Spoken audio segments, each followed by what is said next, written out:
জেলার নবনির্বাচিত উপজেলা চেয়ারম্যান জনাব আলহাজ সৈয়দ লিয়াকত হোসেন। বিসমিল্লাহির রহমানির রহিম। আজকের এই প্রতিবাদ সভার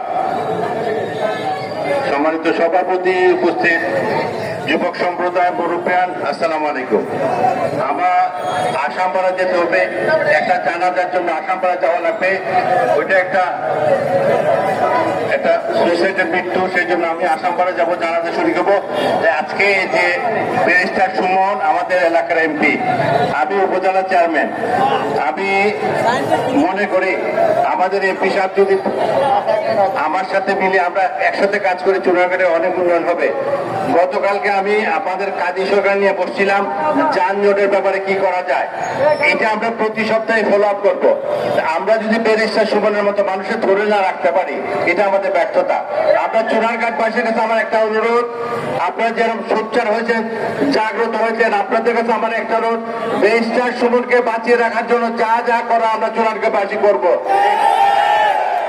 আমি বেশি কথা সাধারণত বলি না, তবে একটা কথা বলি যে ব্যারিস্টার সুমনের মতো আরেকটি এমপি সারা বাংলাদেশে কোথাও নাই।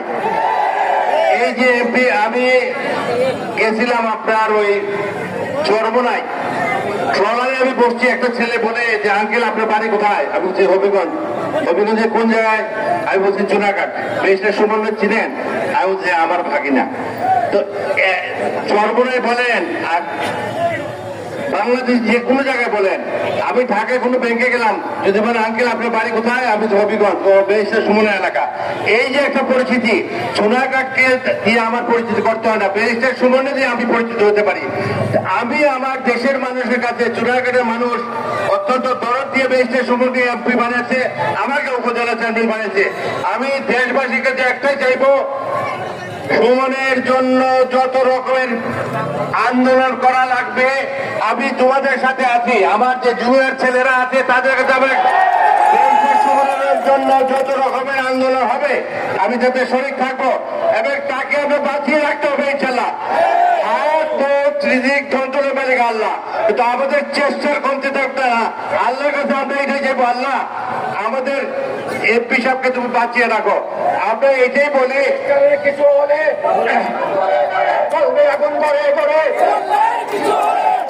কিছু হলে চলবে এখন করে করে। ব্যারিস্টার সুমনকে আমি অত্যন্ত আদর করি, স্নেহ করি। মামা হিসাবে যতটুকু করা আমার প্রতি তার সেই রকম সম্মান আছে। আজকের এই এত মানুষের ভিড়ে আমি আল্লাহর কাছে বলবো, আল্লাহ তুমি আমাদের সন্তানকে আমাদের মাঝে বাঁচিয়ে রাখো। চুনারঘাটের ছেলেরা, মুরব্বিয়ান, সবার কাছে আমার অনুরোধ থাকবে, ব্যারিস্টার সুমনকে বাঁচিয়ে রাখার জন্য আল্লাহর কাছে কি আমরা কোনো ধর্মীয় কাজ অর্থাৎ কোনো দোয়া দরদ করতে পারি, এটা একটা চিন্তা করার দরকার আছে। সব কিছু মালিক তো আল্লাহ। আমরা আল্লাহর কাছে চাইবো, আল্লাহ তুমি ব্যারিস্টার সুমনকে বাঁচিয়ে রাখো, আমাদের জন্য বাঁচিয়ে রাখো, চুনারঘাটের জন্য বাঁচিয়ে রাখো। বেশি কথা বলি না, আমি একটা জানাজা যাব, মানুষটা মারা গেছে, তার জানাজা যাবো। আমি আজকের মতো এখানেই সমাপ্ত করি। ভবিষ্যতের জন্য কোনো অনুষ্ঠান হয়, কোনো প্রোগ্রাম হয়, আমাদের জানালে আমি থাকবো। সবাইকে ধন্যবাদ। আসসালামু আলাইকুম।